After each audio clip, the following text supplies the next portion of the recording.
Slowly, very slowly, your life shifts. Not because you worked harder, but because you stopped quitting. You stopped restarting. You stopped romanticizing change. You accepted boredom. You accepted repetition. You accepted discomfort. And in return, you gained control. Control over your time. Control over your habits. Control over your direction. That control is quiet, but it's addictive, because once you taste it, you can't go back to chaos. You realize something else too. Most people are not lazy. They're just undisciplined. And discipline is not cruelty. It's self-respect in action. When you work even when you don't feel like it, you're telling yourself, I matter. My future matters. My word matters. And that changes how you see yourself.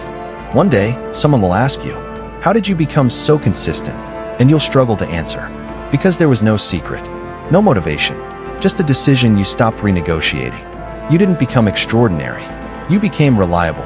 And reliability beats talent, beats motivation, beats luck, every time. So if you're waiting for motivation right now, stop. This is your moment. Not because you feel it, but because you don't. Do the work tired. Do the work bored. Do the work unsure. But do it. Because discipline doesn't change your life overnight. It changes who you are. And when you change, everything else follows. If this message reached you, it wasn't by accident. It was a reminder. You already know what to do. Now go do it. One bad day doesn't define you. Giving up does. Stop making discipline dramatic. It's not a personality trait. It's not toughness. It's simply doing what past you decided, even when present you doesn't feel like it. That's it. The goal is not to feel disciplined.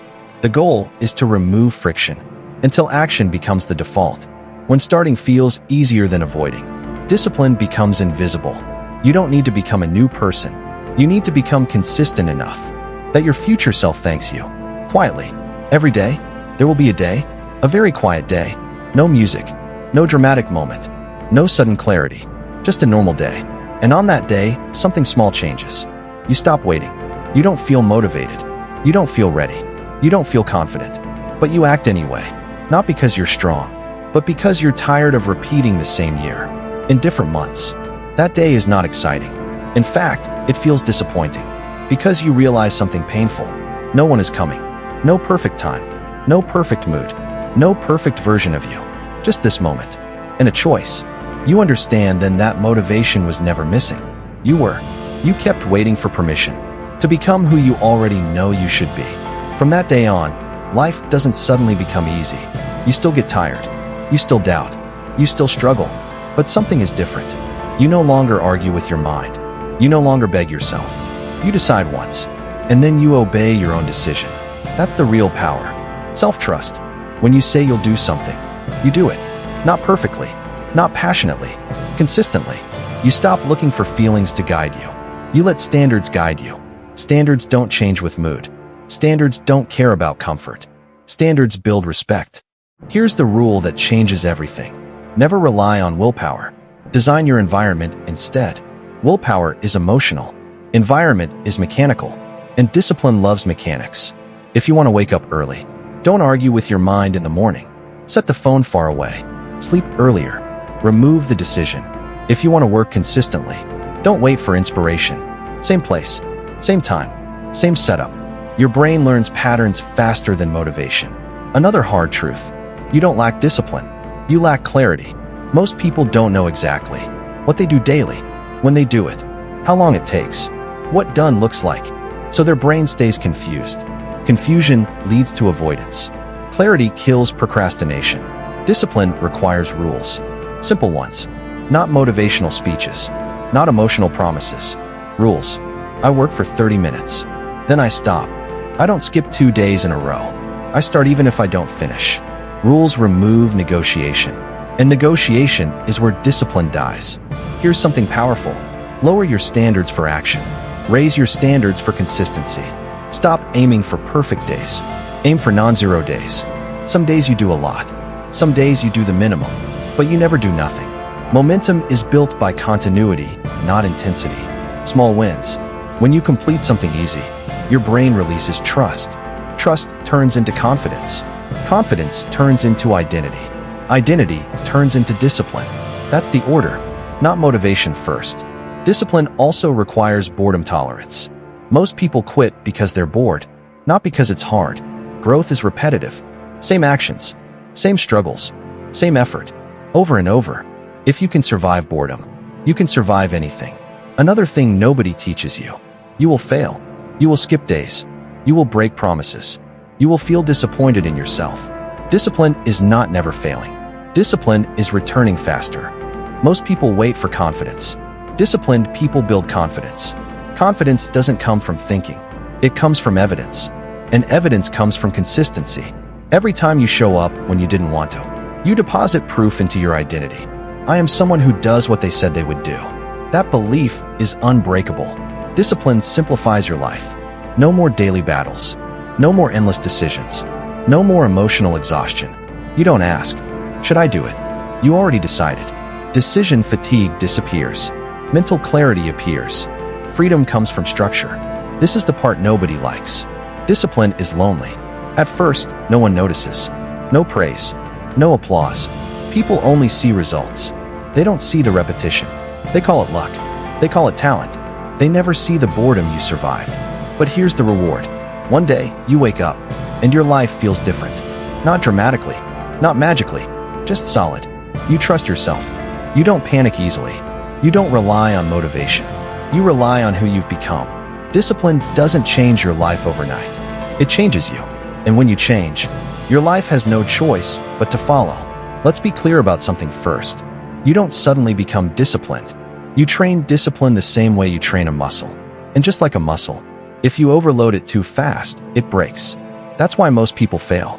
They try to change their entire life in one decision. New routine, new habits, new identity. And when they can't maintain it, they assume discipline is not for them. That's a lie.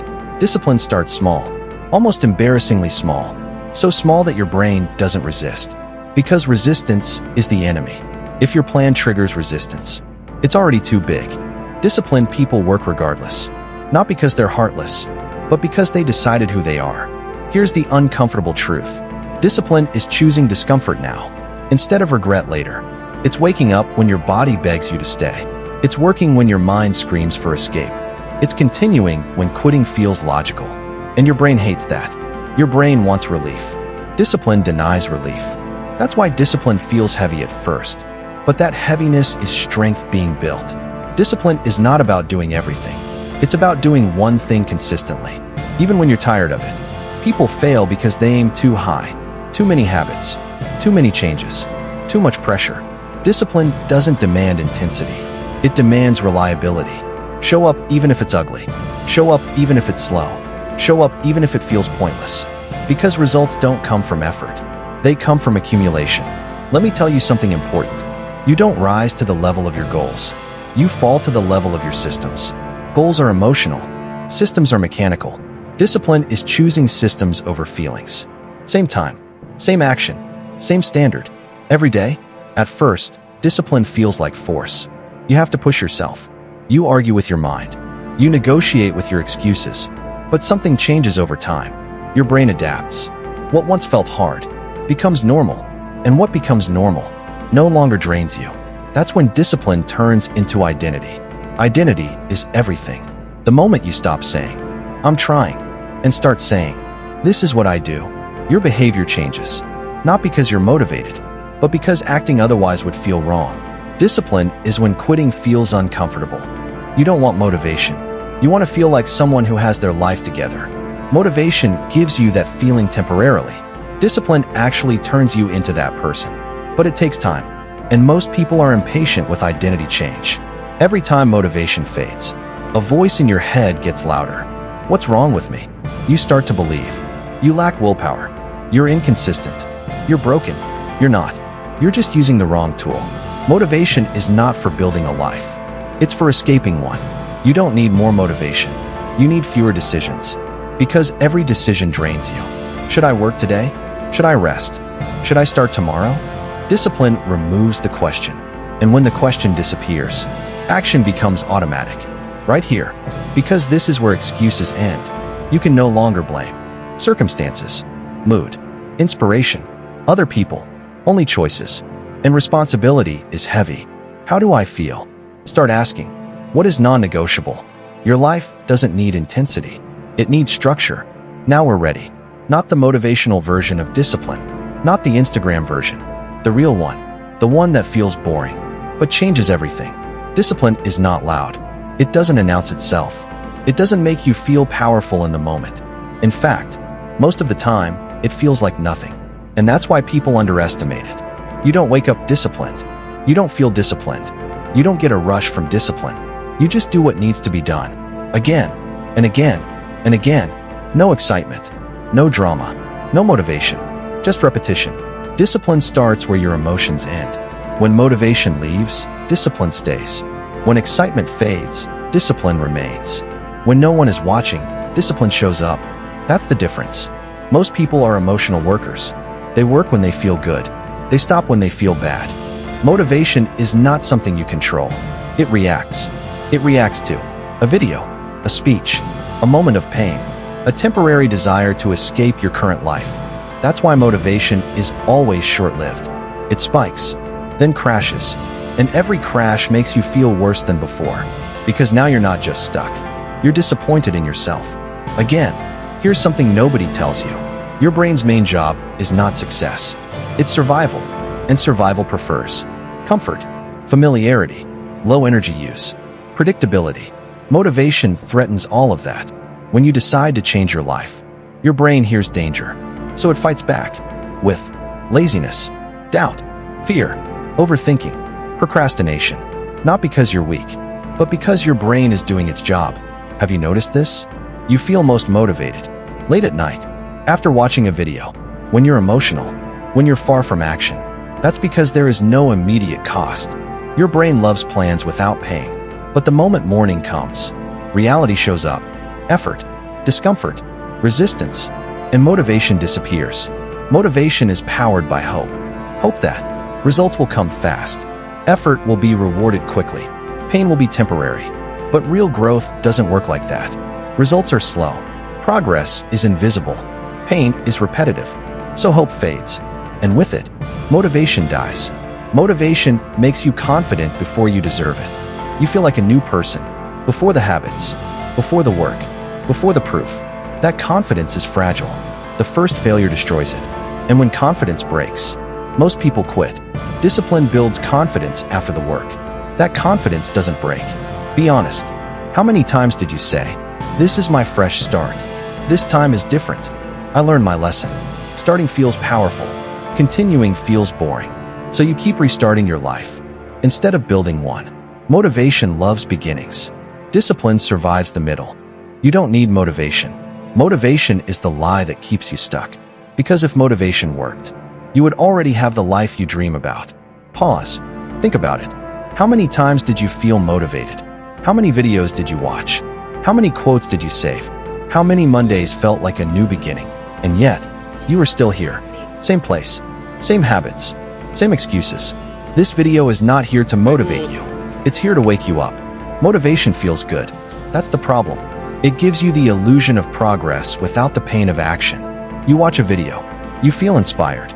Your heart beats faster. Your mind imagines a better version of you. And your brain says, "I'm changing." But you're not. You're just consuming emotions. Motivation is emotional candy. Sweet, addictive, empty.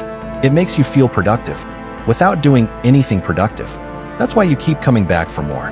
Another video, another quote, another "tomorrow I'll start." And tomorrow never comes. Let me ask you something honestly.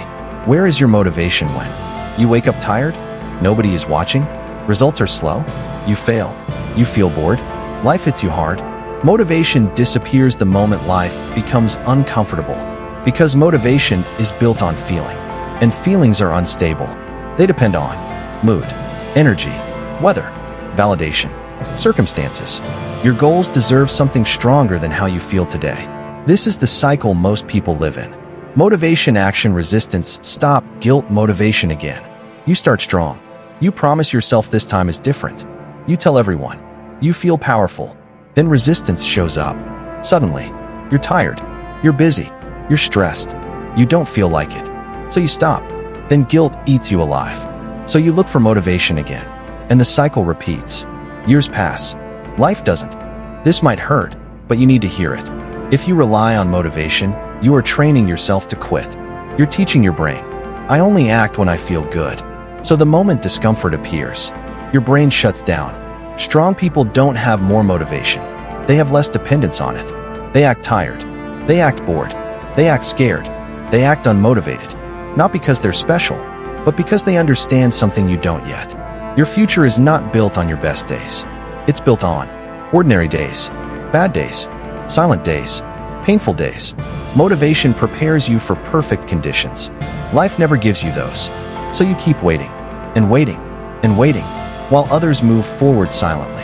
Here's the question that separates winners from dreamers. What do I do when I don't feel like it? If your answer is, I wait until I feel motivated, then I already know how your story ends. But if your answer is, I do it anyway, then this video is for you. Most people misunderstand discipline. They think it's extreme routines, no emotions, military life, punishment. That's not discipline.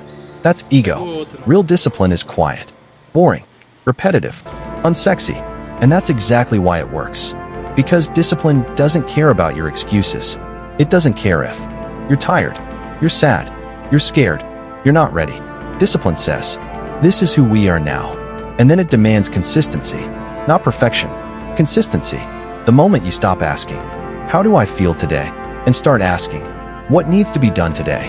Your life changes. Slowly, quietly, irreversibly. No applause. No dopamine rush. Just progress. Stop listening for a second. Ask yourself, how much longer will you keep waiting for motivation? Another year? 5 years?